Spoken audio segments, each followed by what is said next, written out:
Hello guys, we are back with our next lecture. In this lecture, let us go through the next question. So this question belongs to GATE CSE 2008.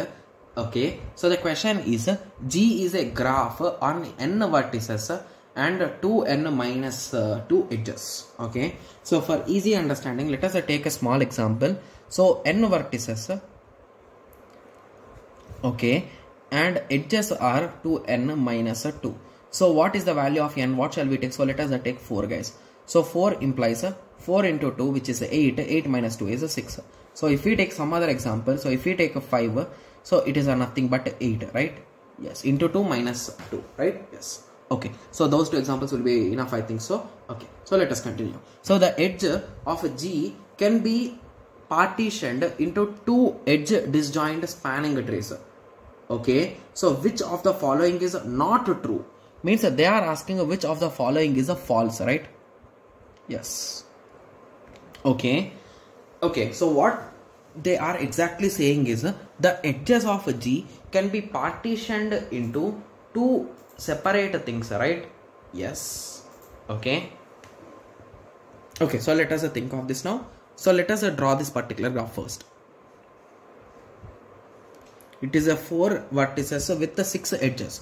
So this is the only possible thing, right? Yes. So they are saying the edges of G. So the edges in this graph can be partitioned into 2 edge disjoint spanning trees.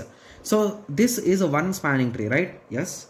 So what could be the other spanning tree? So this could be the spanning tree. But if I take this as a spanning tree, the other spanning tree will be this. So that is absolutely true, right? So both of them are spanning trees. That's absolutely perfect and right. Okay, so now what they are saying is which of the following is a false.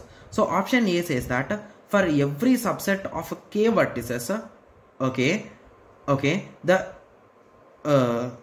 induced subgraph has at most 2k minus 2 edges. So they are saying for every subset of k vertices. So the major thing that they should remember is, so if there are 4 vertices in our original graph, in this graph also we are going to have 4 vertices. In this graph also we are going to have 4 vertices, right?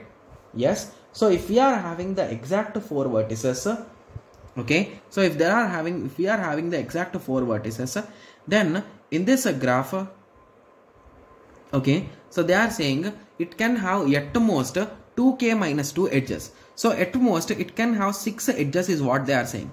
So in both of the graphs we are having only 3 edges. So this is a small logical thing that it is always true, guys, because if you are having a k vertices and if you are okay, just give me a second. So originally if you are having n vertices and you are converting it into 2n minus 2 edges, right? Yes, and you broke this into 2 different sets. So at that time, if you break it in exact half, it will become in this way, right? Yes. So if you give only one vertex to one guy and rest all vertex to other, so it can go up to at max to this only, right? Yes. So always it cannot go over it, right? Because that is not even possible in our diagram. So that is the reason why this statement will always be true, guys, right? Yes. Okay. So moving on to option B, the minimum cut in G is at least 2 edges. Okay. So the minimum cut in G is at least 2 edges. So if I want to disconnect this graph, how many edges should I remove, guys? To be clear, I think I need to remove 3 edges here, right? So I need to remove this, I need to remove this, I need to remove this. So this particular diagram is satisfying this thing also. So let us assume this as true, but this is 100% true, guys. Okay, so moving on to option C, there are 2 edge disjoint paths because every pair 2 vertices. Okay, so they are saying in this graph we will have one particular path, and in this graph we will have one particular path for each and every vertex. So the major thing they told is a spanning tree. So if they told a spanning tree, obviously we will have paths, and as both the sets are already disjoint, we will have disjoint only. So with that understanding, I can say that this is also 100% true, right?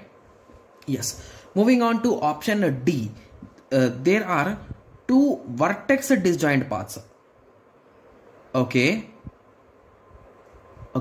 between every pair of vertices. So here I am getting a doubt, guys. So basically if they say edges, so as the edge path is different, so basically this says I will go from A to B to C, but this says it starts here, right? A, B, C and D. So this says if I want to go from A to D, it will say I will go directly A to D.